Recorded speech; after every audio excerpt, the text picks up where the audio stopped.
Okay, so we're gonna start. Okay, recording in progress. Sorry, Okay, take a Zoom golly golly. got it. Okay, so yeah, so the question here says how to pull out.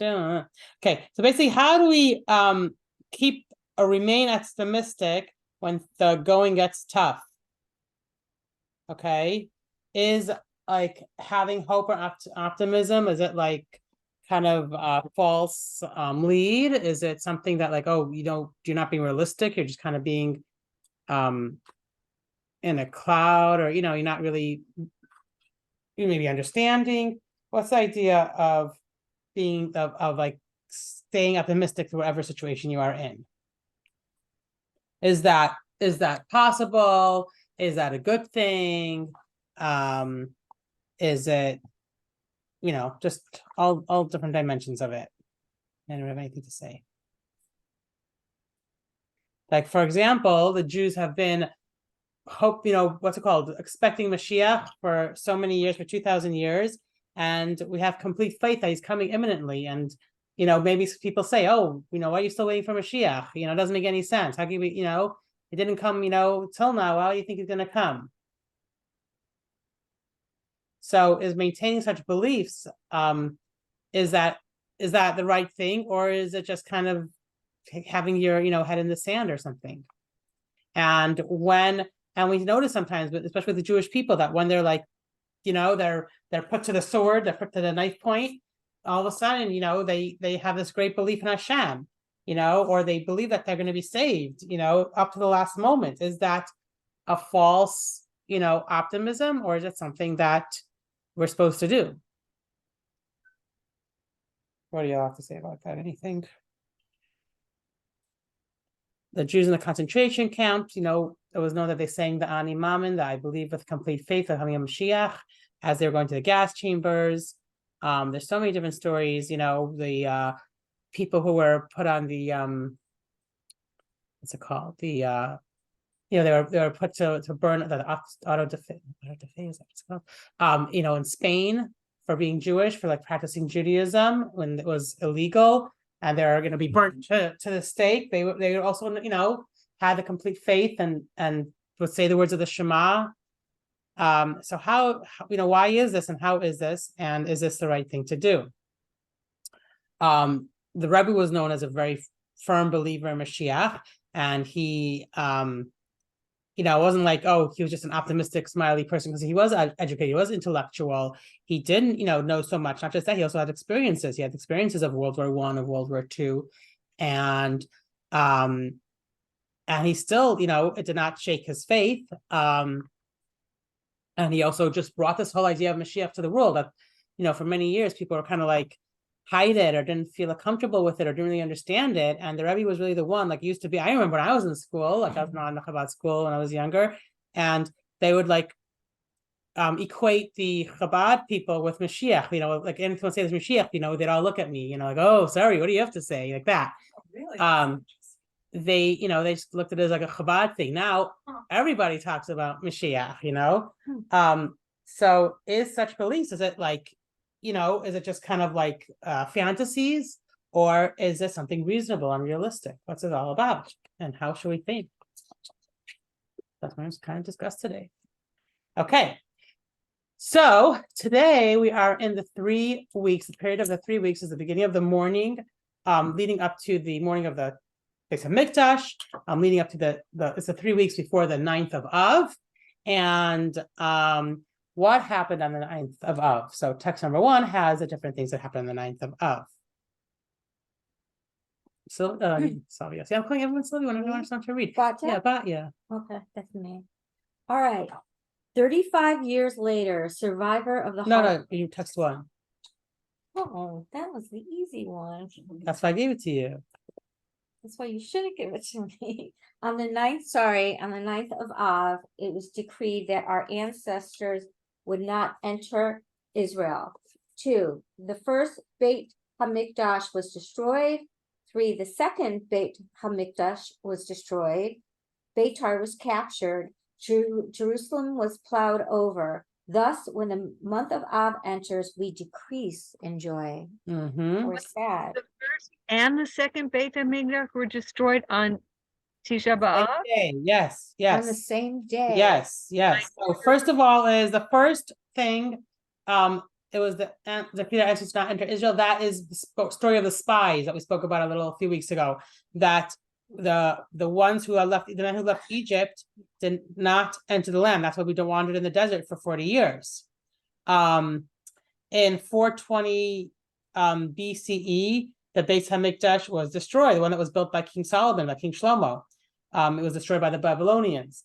The second Beis Hamikdash was destroyed in 70 CE, and that was destroyed by the Romans. It means after. No, CE is up. CE is what? It means common era. Instead of using it after. So We're not supposed BCE is BC and CE is AD. AD. CE Yeah. is AD. Yeah. Right. FG is LP. No, I was kidding. Okay. And you said that. Okay. Anyway, so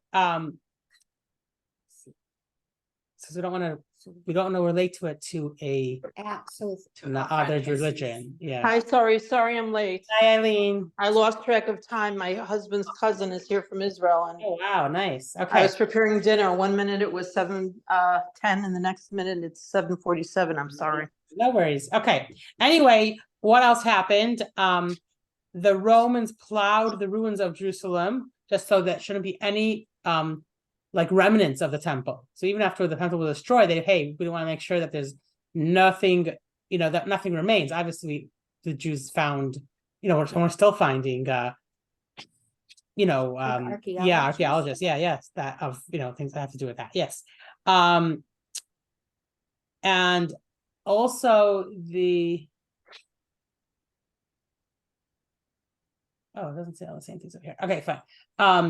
There was a city of Beitar that was the last standing city in Israel. It was full of Torah scholars, and the Jews had asked that they at least save that one city. So for many years, that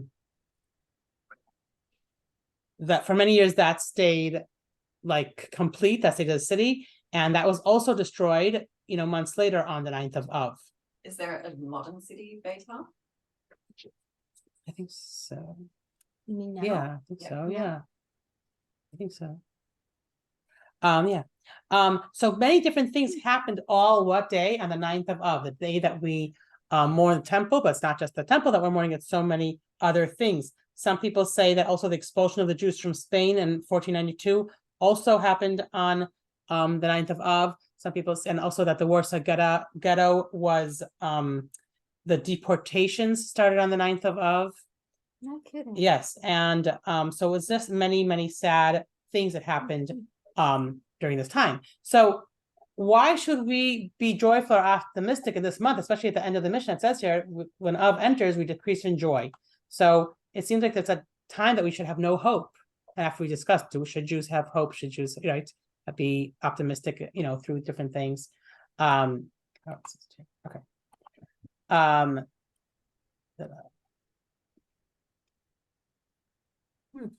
And so, so why, and kind of it's a special time that we ask for Mashiach, but why should we be optimistic and hopeful in such a time when all these bad things happen? It's kind of a time where many people say, oh, don't travel, don't this, don't that, it's the 9 days, be careful.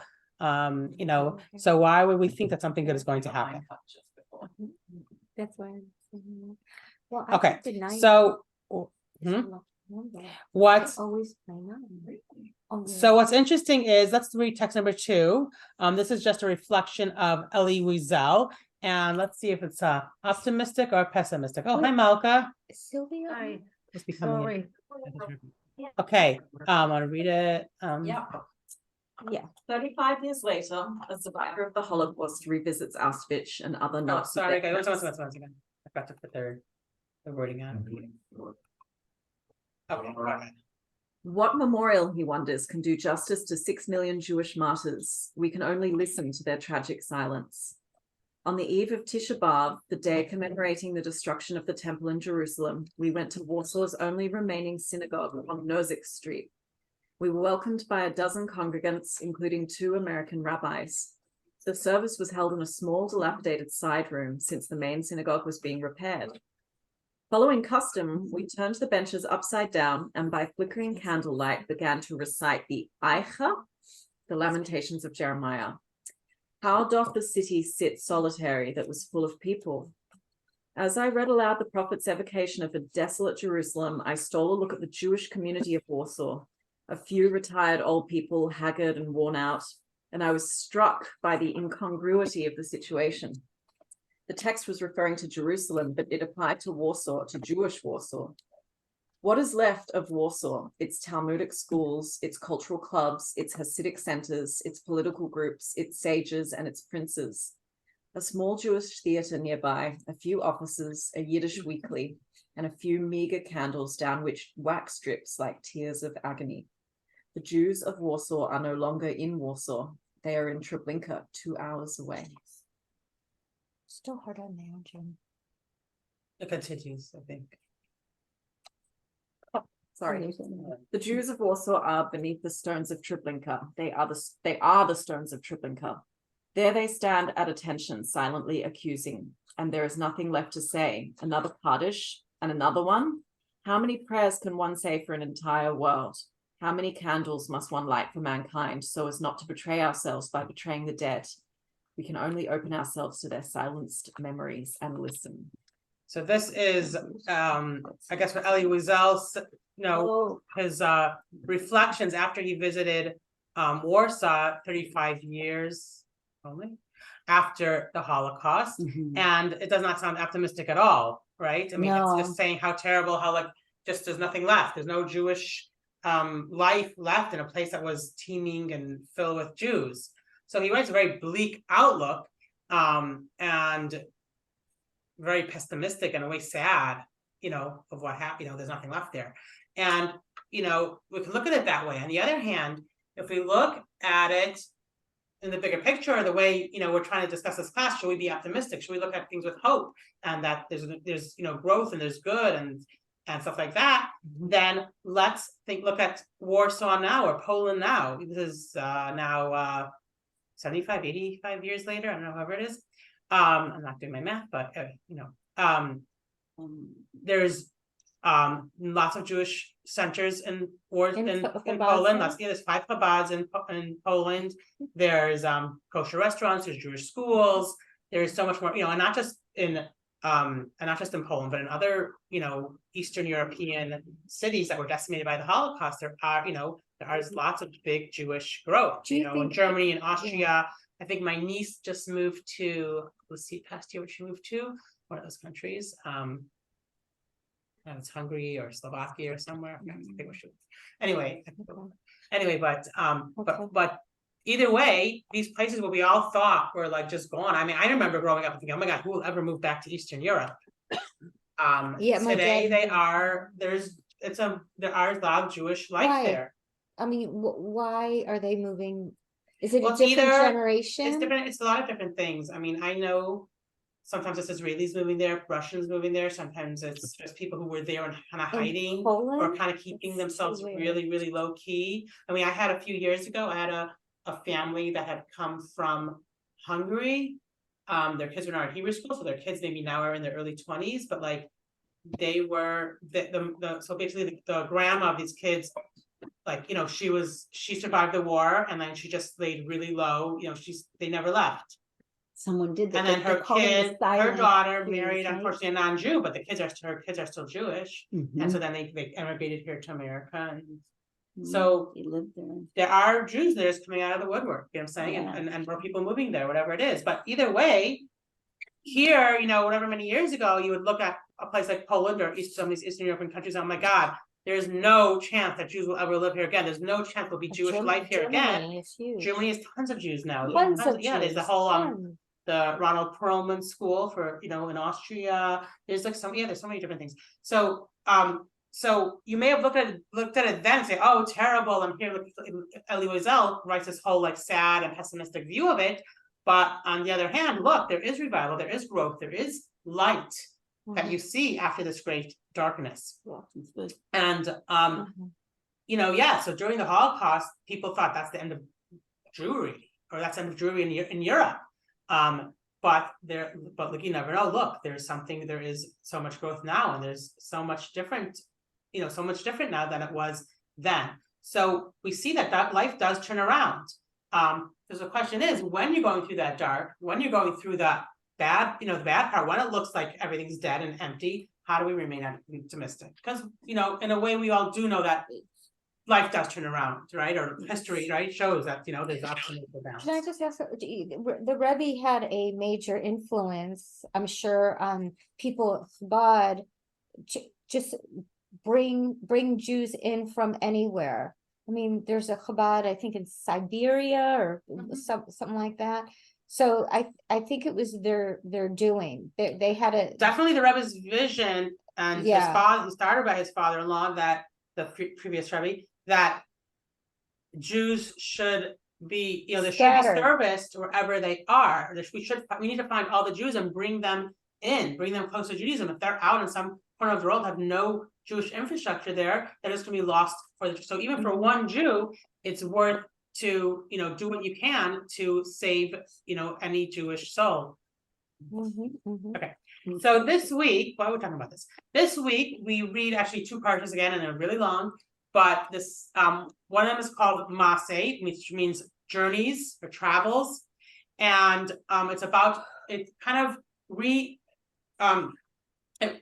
just like kind of repeats or goes through all the 42 journeys the Jews had in the desert from when they left Egypt till they got to the land of Israel. Okay, so let's read text number 3. Yes, Sylvia, ready to read or no? 3. These are the I can read. Oh, I'm so sorry. Sylvia's good. She's Oh, okay.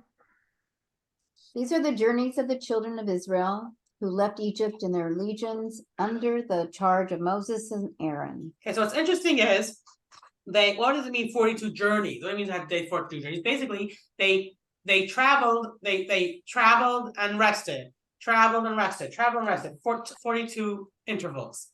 And so why is it just talk about the journeys? Why doesn't it say the rest stops that they made, right? The stops they made. Why is it like called the travels, right? Like if I'm going from here to New York, right? Let's say I'm taking a road trip. So it's one journey, but like I might take stops along the way. So why isn't this called the stops, right? The campings, like times that they camped. Why is it called the journeys? Because the journey was really to Israel. It's not like they weren't journeying to this place, to this place, to this place. They were traveling all this time. Why don't we call it the encampments? Why don't we name it in that way? The restings, the rest stops, the pit stops, whatever. The Howard Johnson. The Howard. Well, we're from Chicago. Okay. We had them here. You did? Okay. Yeah, there's So, Howard Johnson. what lesson can we learn from the term that is called journeys? Okay. And the Torah, name of the Torah is the actual word Masei means journeys and not encampments. Why don't we just call the portion encampments or camping or resting, as opposed to, or in Hebrew would be like machanayim, as opposed to journeys. So Baal Shem Tov, someone brings the name of Baal Shem Tov, X4A, Shelley. Okay. Know that I heard from my saintly master and grandfather, Rabbi Yisroel Baal Shem Tov of blessed memory, that these 42 journeys are the life journey of every person from the day of birth until we return our souls to our Maker. The day we emerge from our mother's womb is an exodus of sorts. We then travel from one journey to the next until we arrive at the eternal world of life in the celestial spheres.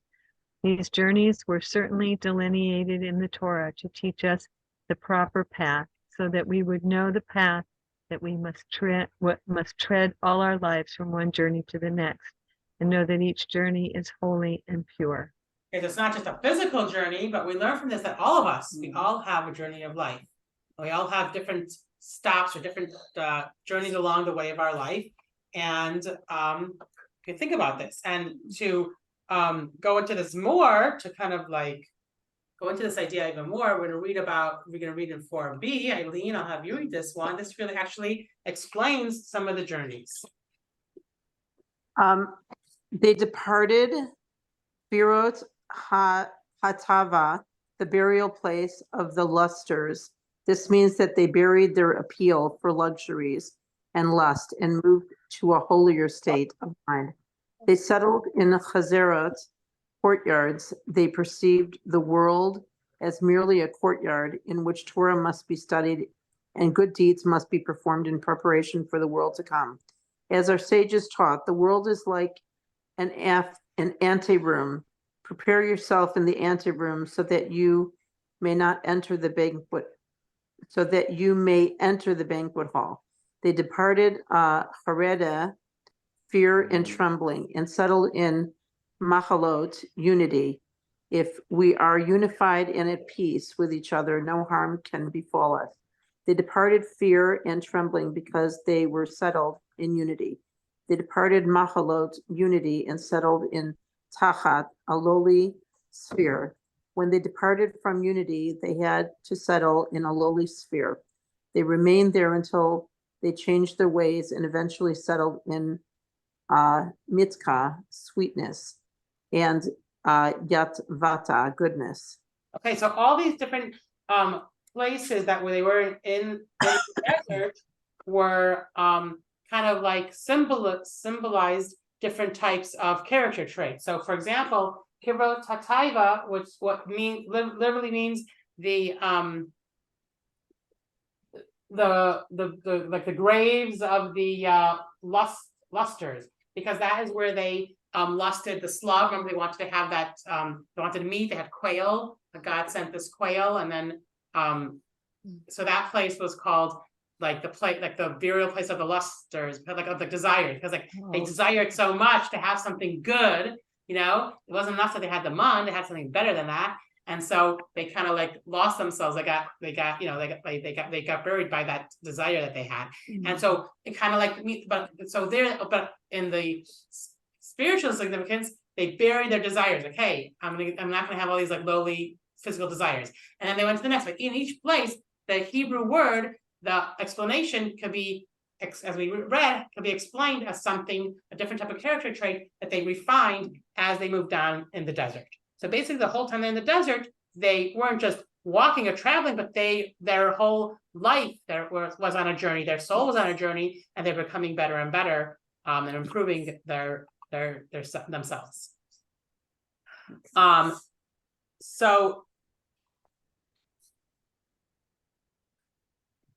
So if Hashem gives us another day, it's for us to keep moving and keep journeying, and to try to get to a higher and a better place. But people, humans, are called mahales, meaning going, movers, because we're always supposed to be moving and trying to gain more and more, get higher and higher, as opposed to being like angels. Angels don't move. Angels are they just do their job and that's it. They don't change their spiritual like levels by doing what God wants them to do. But a person, right, and a person always has a desire, right, to move ahead, to do better, right? We have this natural desire within us because people are automatically you know, wanting to always improve. And so, Well, we hope. you know, yeah. Well, in some way or another, they want to like, even if it's in a bad way, they maybe want to get more money, they want to get more honor. But a person doesn't want to sit stagnant in one place, you know, couch potato. Most people are not happy being couch potato or whatever. But yeah. So hopefully, yes, hopefully the journey that they're going to is forward. Hopefully going forward. Exactly. Okay. Sometimes you might like be on a plateau. You might kind of be in one place, or you might say, oh, I just worked so hard. I just did this and this and this. I just, you know, saved the whole world. Now I want to sit back, relax, and be so proud of myself, right? Or vacation, or run away to Hawaii, whatever it is, right? So, you know, in a way, it's okay to make those stops. You need to have those like kind of resting places, but you don't want to be there for too long. So it's okay to stop and catch up, and you're not just catching up. You're kind of like, when the Jews had these journeys or had these rest stops, they weren't just rest stops. And the same with us, when we're like going through something in our life or changing, you know, our life is changing, our life is moving, and then we get to a certain place, we feel around a plateau. It's also that because our psychological self has to catch up, right, with our, you know, physical self, or with our spiritual self, right? We have to kind of all be there all together. So maybe part of us is there, but part of us is not. And sometimes when you start to feel a plateau, it means you all got there. Hey, you did this, now you're already there. You're at this point in your life. Now you're ready to move on to your next journey.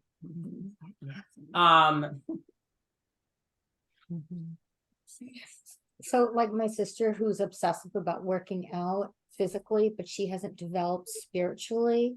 Like, is that what you're saying? No, I'm saying is, let's say, for example, somebody gets married, okay, and you're used to a single life, you're used to having life by yourself, you do what you want to do, and for something it might be hard, all of a sudden they have to like, oh. Now you see your turn. Okay, so let's say that all of a sudden they have to, if someone else is in their life, they have to think about the other person, they have to kind of sometimes not say what they want to say or not do what they want to do, and it might, for some people it might be hard, right? And it might take time to like get accustomed to that idea, and at a certain point they'll say, hey, I'm doing this naturally now, I feel good about it. Oh, okay. So it means that they find, you know, they might be doing it but not feeling it, or might be feeling something not doing it, but when everything is caught up with each other together in a congruency, they all like, it's like it's all kind of like all one, instead of, hey, then you're at that plateau, then you're at that rest stop, and then maybe the couple will have a child, and then that might be a difficult thing. Oh my God, I have to get up for 2 hours to feed them after this, after that. I can't do anything I want to do, and you know, some mothers may resent it or something, but then eventually it might catch up with them, and they also all of a sudden it becomes more of a, you know, or whatever it is. Let's say someone wants to start keeping Shabbos, and say, oh my God, I can't do this, this is crazy, and they may do it, but they might not feel it, or they might feel it, but they might actually do it. But at some point, when it all comes together and they are doing both, so that means their psychological, their spiritual, their physical is all kind of all went on that journey and all got to that rest stop together. It's all caught up, whatever the journey that they have in life is. Okay. So then you're ready to move on. Okay. So now let us read the difference between journey and travels, or like a journey and just moving or going somewhere. Text number 5. We're back to Me? you. Wow, okay. The world travel is limited to the narrow act of moving one's legs, namely uprooting from one location to another. It's entirely possible that despite moving to a new location, one maintains a psychological attachment to the previous location. By contrast, the word journey, quotes, connotes a clean psychological break from the previous place. Yes, Okay. So that's interesting. yes, so you got into that place, now you need to go to a new place. We should never settle for our achievements of yesterday, and it says over here, our focus is always on moving onward and going to higher and better goals. So you may have a rest stop, but don't get too comfortable. Now it's time to move on and go even higher. Try for something bigger. So it's like climbing a mountain. When you first climb a mountain, you say, oh, okay, it's only up to there. And you start climbing, and as you get a little closer, you say, oh no, that's just like the first peak. There's really another, you know, something beyond.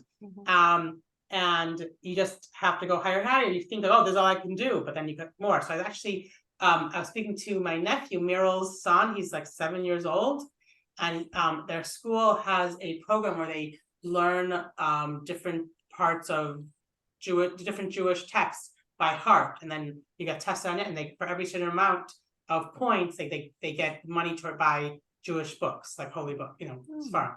And so he is 7 years old, and he got this, so from like I guess this, he must have been in first grade, first to let's say 4th or 5th grade, he got the second highest points. So meaning he learned, so I asked him, so I asked him, okay, I said, oh, how many points did you get? He's like, oh, I got 2,738, whatever it was. I said, really? I said, yeah, I thought I only got 700 and something. I thought I was only gonna get 700 something, but I didn't realize I got so much. Like, he learned 6 chapters of the Tanya by heart. No kidding. Amazing, yes. Yeah. And he himself said, I never, you know, I just did a little, you know, I was doing it, and I thought I didn't realize how much I did. He didn't realize how far he went, but he kept on looking at the higher goal and the higher goal. 7 years old. He just turned 7, I think. Yeah. Smart. Yeah. So, you know, if you just try a little bit, and you could just keep going and going. Yeah. Don't know where you'll take you. Yeah, Yes, everything in life. exactly. Did he do it in Hebrew or English? In Hebrew? Yeah, the actual text. And Chinese is not so easy because not just Hebrew, it's a lot of Aramaic also. Oh, wow. Yeah. Isn't some in Yiddish too? No, I think it's mostly Hebrew and Aramaic. Okay, so don't relish too long in your achievements. I mean, it's good to be happy about your achievements, but you always have to keep on moving. And don't, because once you sit too long in your place, it's not just a plateau that you feel, but you kind of feel confined. Hey, I'm here, and then you kind of feel like, what am I doing? Nothing feels, you kind of like lose that inspiration or this or that. So you have to keep moving before you lose your inspiration. Okay, so let's read text number 6. What does the Rebbe say, Anna? Our ancestors viewed reaching their encampment not only as an achievement, but also as a prelude to the next journey. The very fact that they would journey forth from this place made the encampment a launching point and therefore an integral part of the next journey. Even though the next journey would only begin after they had rested, the primary intention of this camp was the journey that would follow. The inner dimension of the camp was not just a place to rest, it was also a place from which to journey. Okay, so it wasn't just to stop and achieve what you had before, but to look on and say, okay, what am I doing next? So yes, we have to rejuvenate and rest, but we also, and we can't just keep going. We need to take that time to stop and catch up, reflect, breathe, and then go see what the next jump is. So it's like a pit stop, always had a rest stop. It's, don't get stuck too long there. So let's say if you're in a hotel, right? And there's, 100 rooms. There's all many people in the hotel. Some people are there, that's their destination, right? They came to wherever it is for a nice vacation. That's their destination. For some people, it's just a stop, moving on to the next place. And that's what we have to remember. So is this your journey? Is this a stop in your journey, or is this your destination? Okay. So the Torah is telling us in this week's parsha that yes, it's like a stop. We need to stop, rest, whatever it is, catch up, but it's not your destination. Your destination isn't there until your life is over, basically. You need just to keep on moving, and you always have some new adventure, some new mission in your life, something to keep going for.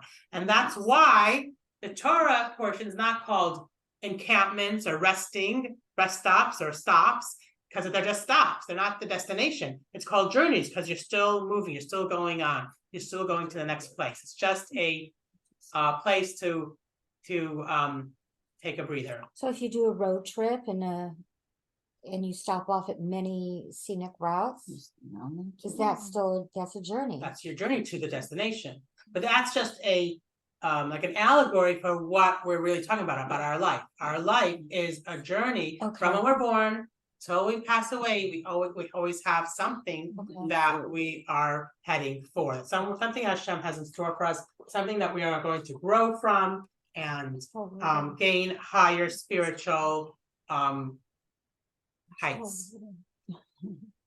Dangling those carrots, keep dangling and reaching for those goals. Okay, but what happens sometimes? Sometimes those journeys are not so or those encampments, those pit stops, whatever they are, whatever it is, somewhere along the way, not always so easy. It's not a nice little road trip that Bonnie is talking about.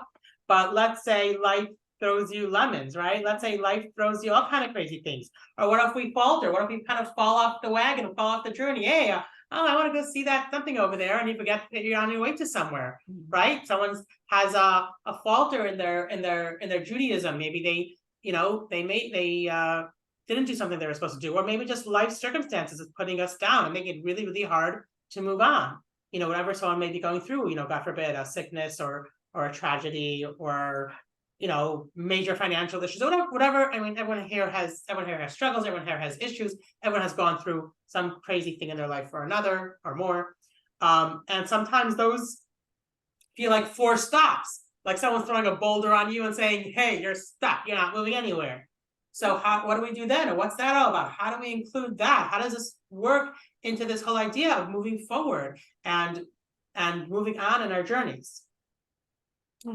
So let's say you are on your way to a doctor's appointment and you're kind of like, you have exactly the amount of time to get there, and you're not going to get there 10 minutes early like they ask you to, and you're going, and you're in luck, you got all the red lights, right? And the train. So you're sitting there by the red lights and you're like, I'm supposed to get there, right? And you feel like this is not letting me get to where I'm going.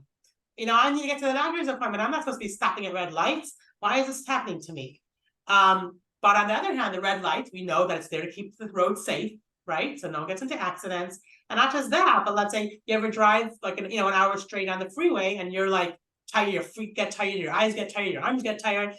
So when you have red lights, in a way, you kind of like can like relax your muscle a little bit. You can like blink your eyes a little bit, whatever it is, kind of like a place to stop and relax. So there is a reason for those red lights, even though we don't appreciate it when we're running late for the doctor's appointment.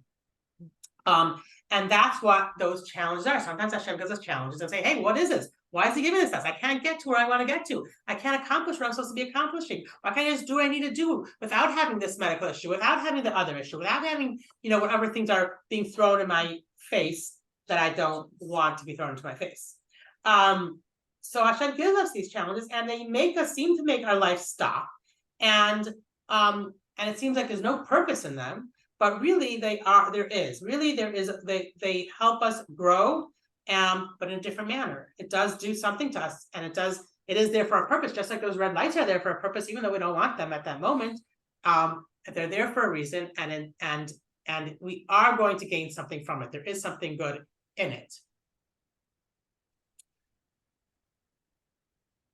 So sometimes some things are super painful, super difficult, but we have to look at it as part of our journey. The challenge really is to train ourselves to view it in that way, to view it, hey, this is part of Hashem's plan. This is part of the journey that we have, even though it seems like I'm not going anywhere, even though it seems like it's, making life difficult for me. Really, there is something in this. No matter how painful it be, it is part of the challenge, and it is going to help me in my long journey, in my journey of life. So even though it might be difficult when we have these difficulties and challenges, we still need to stay optimistic and happy in knowing that there really is a good purpose in this. Yeah, Sylvie goes out a big sigh. I agree. No. Okay. So actually there was this, there was a Fox News reporter that I think, him and his colleague, I think, were hit in Ukraine under Russian fire in Ukraine or something. So his colleague died. He survived, but he lost an eye, an arm, and a leg, and both of his feet. Beautiful. And this is what he said help him recover. Let's read text number 7. It's your turn, Sylvia. Go ahead. So it's optimism and tragedy, finding meaning in serious setbacks.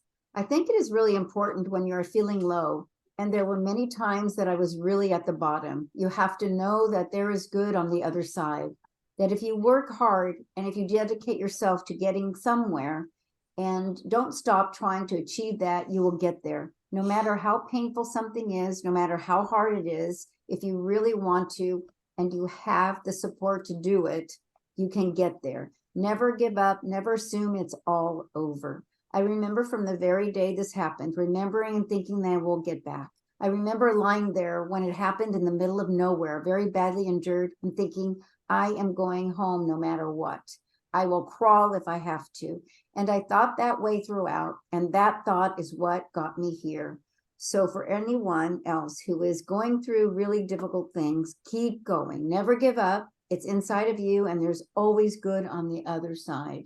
Okay, so just having a goal, saying I want to get through this, I want to survive, definitely that helps by staying optimistic, because if someone wasn't optimistic in such a situation, Give up. Yeah, they would just give up. They wouldn't be determined. So obviously it's not a choice to do that, to survive.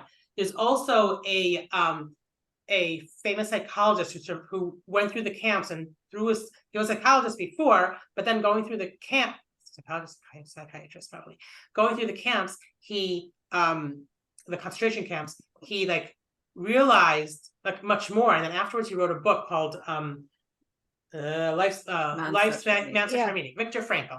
So he said, in order to survive, in order to live life, you need to have some type of purpose, some type of feeling, some type of reason to be living. If you don't have a reason to live, there's no. Maybe my see if that's cooking. I have to turn that off. Okay, so if you don't have a reason to survive, then you're not going to survive. This is what he knows in the camps. The people who who, as soon as they lost their will to survive, they died. They didn't survive. But as long as they had something to keep them going, they were able to keep going. So let's read her purpose in life. Exactly. Text number 8. Shelley. Okay. We must never forget that we may also find meaning in life even when confronted with a hopeless situation, when facing a fate that cannot be changed. For what then matters is to bear witness to the uniquely human potential at its best, which is to transform a personal tragedy into triumph, to turn one's predicament into a human achievement. When we are no longer able to change a situation, just think of an incurable disease such as inoperable cancer. We are challenged to change ourselves. Let me cite a clear-cut example. Once an elderly general practitioner consulted me because of his severe depression. He could not overcome the loss of his wife who had died 2 years before and whom he had loved above all else. Now, how could I help him? What should I tell him? Well, I refrained from telling him anything, but instead confronted him with the question, what would have happened, doctor, if you had died first and your wife would have had to survive you? Oh, he said, for her, this would have been terrible. How she would have suffered. Whereupon I replied, you see, doctor, such a suffering has been spared her, and it was you who have spared her this suffering. To be sure, at the price that now you have to survive and mourn her. He said no word, but shook my hand and calmly left my office. In some way, suffering ceases to be suffering at the moment it finds meaning, such as meaning of sacrifice. Okay, so different types of things like these that we just mentioned may help us people survive, or maybe help us, get through difficult times. But the Torah says something else. The Torah doesn't say, okay, yes, you have to have, maybe it's nice to have a goal, it's nice to have something, a purpose, but there's more. It's not just about survival, but also understanding the meaning of the suffering. And as hard as this may sound, as harsh as this may sound, suffering improves our lives sometimes. There are journeys that, that move us and put us in places that we don't want to be. And we think, hey, I can never do this. I can never get through this thing. I can never get out of here. But somehow you do. And when you do, you come out on the other side a different person. You come out stronger. You come out with, different tools in life, different, realizations, different outlooks. Exactly. So let's read text number 9. Eileen, give us Sure. a review. Okay, to explain, the only purpose of descending into the dark experience of exile is the phenomenal redemption that will follow. It is a fall for the purpose of a subsequent climb. It is only by falling into the darkness that you can climb into dizzying heights, even higher than the level from which you fell. It is like the intensity of light that can be experienced only after emerging from darkness.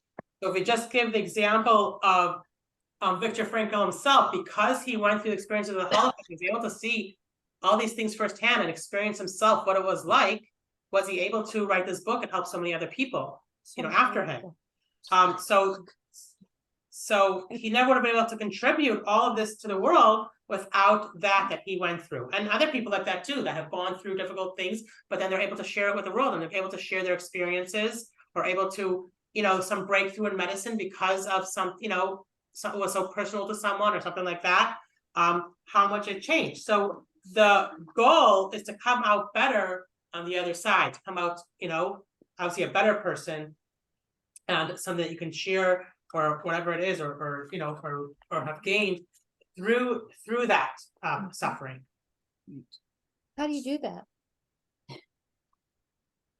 Look into it. Let's finish class, and I'll see if it doesn't answer, we'll discuss it. Yeah. Okay. So Jews had traveled the desert for 40 years. It was not fun. It was, not really easy. They weren't settled. They're always moving. They never know where they're going to be. They never know where they get their food from. They try to rely on God, and that's it. And they could have given up hope and said, who needs to go to the land of Israel? What is this all about? And some of them did. Some of them complained and said things like that. And they could have but they stayed optimistic and said, yes, we want to go to Israel. We want to get there. And even after 40 years of traveling and wandering and having all kinds of crazy stories if you read through the Chumash, all the stories that happened while they were in the desert, a a lot of plagues and different people died and different tragedies and wars and Mhm. people starting up with them and all kinds of things. And they still persevered and they still wanted to get to the land of Israel. They kept up that enthusiasm. So what is it? Why did they have to travel? It wasn't just a punishment. Oh, you didn't do this, you had to travel through the desert for 40 years. Even 1 year wouldn't have been so easy, coming from Egypt to walk with all these people, through the hot desert and everything. But while they walked through the desert, they actually accomplished something. They also gained, they grew. And one of the things they did is they did a kind of like a spiritual cleansing of the desert on the way to the Holy Land. And let's read that in text number 10. Are we back to, Eileen, did you read? You read, right? I did, but I can read again. Okay, Sure. go back to Latvia then. Okay. I thought you read, I was just double checking, okay. Just read. Okay. The Jews traveled through the desert to collect the sacred sparks that resided in this wasteland, otherwise inhabited by snakes, vipers, and scorpions. God's people marched through this desolate wilderness to liberate the holy sparks from imprisonment.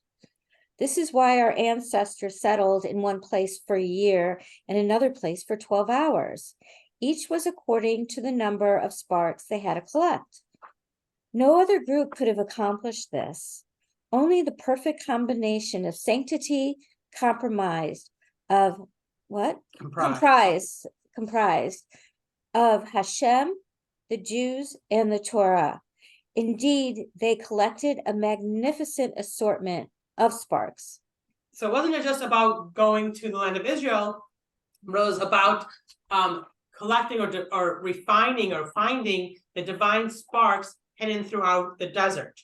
So I think it's called Super Mario, that is it Nintendo, that Super Mario game where you keep collecting all those, right? The cars? Pokemon? Those pieces, no. Oh. Yeah, He knows exactly what I'm talking about. Oh, I don't. I Yeah. have no Like idea. get the mushroom and it's You get the 20 mushroom points. and also there you go, you're Okay, always packing okay, those she little knows, dots on the yeah. board and stuff. So it's not something that they just made up. It's actually like what the story of the Jews are. We're always collecting the divine sparks to bring it out and bring and to refine our souls and refine the world and to bring Mashiach.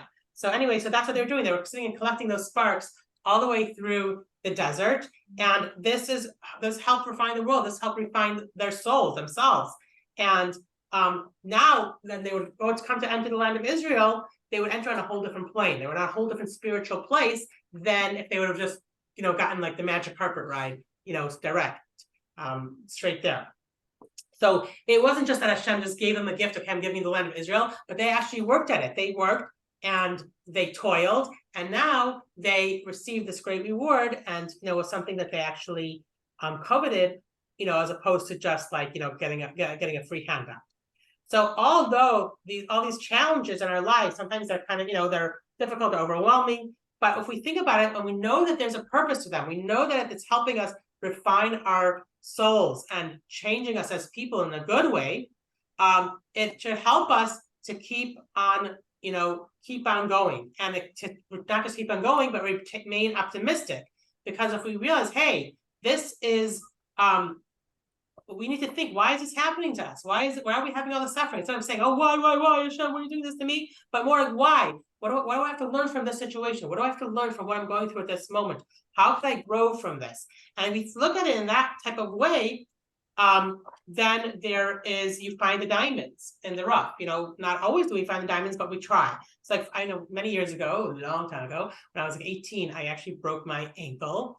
And I was in New York, and I ended up having to fly home to Chicago and had to have surgery, and it was not fun. Oh, wow. And I just took it as an opportunity, like, why am I here? And I right away, the doctors that were, whoever came into the room, I tried to like somehow bring something good. I had a picture of the rabbi. I don't remember anymore what I did, but I remember like being very spiritual and like telling everyone something, whatever. But like you're there for a purpose. God forbid someone is in a hospital. Maybe they have someone else in the hospital that they meet and they help somehow, or they connect with and are able to, do something for them. So we don't know why we're in such situations. Instead of saying, oh my goodness, why this happened to me terrible? How could this be? That kind of why. It should be the why is, why am I here? Why did God put me in this place? What is my purpose? How could I gain from this? That's the why. That's what we should be asking. And when we do that, it kind of makes it better. It'll kind of make it a little bit easier to bear. Yes, it's still difficult. You're so Makes it a right. little bit easier to bear. Yeah. There's actually, you know, Shalom Rubashkin, the man that was like thrown in prison for by the meat factory Mhm. thing, which he didn't do Oh, anything yeah. wrong. Yeah. So he and his wife spoke a lot. And one of the things they always say is they always remembered 3 things that make it really easy. Aleph, Beis, Gimel. And that is Emunah. Aleph is Emunah, which means faith. Beis is Bitachon, which means trust. So you have like faith in Hashem, trust in Hashem. And that brings Gimel, which is Geula, which is redemption. So whenever you're in a difficult situation, you have to have faith and trust, and that will bring the redemption from your situation. And eventually that's what happened to him. If anyone wants to read the book, I have it. Where does that come from when people say, oh, why is this? You know, I was 7, I was in the hospital, I had acute appendicitis, and that was pretty damn scary. But I never said, why me? And, you know, I don't know if little kids. I said, is why that- me? Is that I because tell you, we I learn know. that from adults then? I never said, why did this happen? Definitely helps. Sometimes it's from adults, sometimes I it's mean, it from was a terrible personality. I mean, a few experience. different things. Yeah, I mean, no. some of it's inner, you know, just what your makeup is, and sometimes it's what you're Yeah. learning from others. Yeah, definitely. Yeah. So we all know And then you turn something. it around. We all know that after nighttime, there's dawn and there's day. Yeah. So it's never going to be dark and terrible forever. And sometimes it might seem that way, but we try to find that silver lining. Even if we don't, we know that there's going to be a better day. So like the Eli Wiesel thing that we read, he's, you know, looking at 35 years, whatever it was after the Holocaust, saying, oh, it's terrible, it's tough. But then, you know, long enough, you know, the time moves and things change. And now there is Jewish life in Eastern Europe. Yes. So now back to Mashiach. How do we retain our optimism for Mashiach after so many years that we're still waiting and he hasn't come yet? So we look at the Rebbe. The Rebbe, you know, as I said before, lived through both world wars and saw many other kinds of things. And but he also saw that the darkness is not just the darkness on its own. The darkness is there for the good that's to come. And let us read words of the Rebbe, text number 11. Very famous. Okay, excuse. From the time I was a child attending Cheder and even earlier, a vision of the future redemption of the Jewish people from their final exile began to take shape in my imagination. A redemption of such magnitude and grandeur that through it the purpose of the sufferings, harsh decrees, and anguish of exile would be understood. It will all take place in a manner that we will be able to say with a full heart and with complete understanding, thank you, God, for the suffering you put me through. Yeah, so we might have it difficult now, we may not understand it now, but we will understand these things, and we could ask when Mashiach comes, we'll understand it all and see why this happened and why that happened and why you had to go through this, or why were this dark times, why there was a Holocaust. All these whys will be answered. And you know, when Mashiach comes, we can ask Mashiach, or we ask Hashem, what is going on? Why did this all happen? And it will explain to us. So getting back now to the month of Av that we're entering soon. We said we're in the period of the 3 weeks. We're about to start the mourning period for the destruction of the Beis Hamikdash, the destruction of the temple. And we say, hey, it's a sad month. How can anything optimistic happen in this month? You know, what all these bad things happened. Why should we be optimistic? It's not a good month, you know, it's a month to be sad. That's it. So let's read text number 12. What does the Rebbe say? Back to Sylvia, I guess. As we enter the time of year that reminds us of the profound challenges of exile, we cannot allow ourselves to despair, God forbid. Rather, we must know that this is all for the sole purpose of remaking and transforming the bitter exile into a series of journeys and ascents. We must therefore increase our excitement, brightness, Torah, and enthusiasm during this time. This will illuminate this time of year and highlight the journeys and ascents that are only possible during this time. It will also usher in our most important journey, one that will transform these days into days of festivity, joy, and happiness speedily in our days. Okay. Amen. Bottom line, keep optimistic, right? Yeah. Mm, You're like, yeah. yeah, Okay, we're off. but it's true. I know. It's true.